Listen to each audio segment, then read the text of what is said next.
Hi friends, today we will learn sixth social subject. This is the First Empire Mauryas.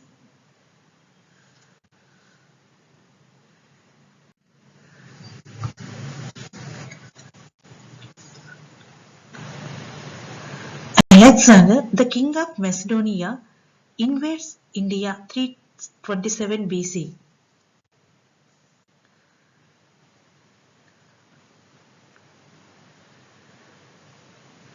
Bindusara establishes friendly contacts with Antiochus, the king of Syria 297 BC to 273 BC.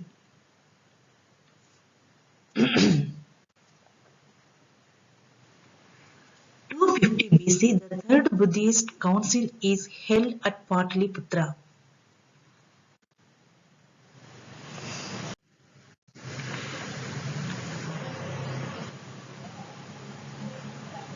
The last Mauryan ruler, Vrihadratha, is killed by Pushyamitra Sangha in 185 BC.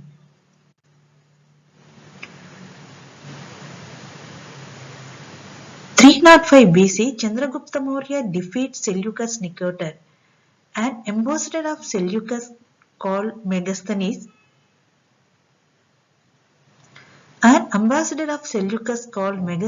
lives in the court of Chandragupta Maurya for many years.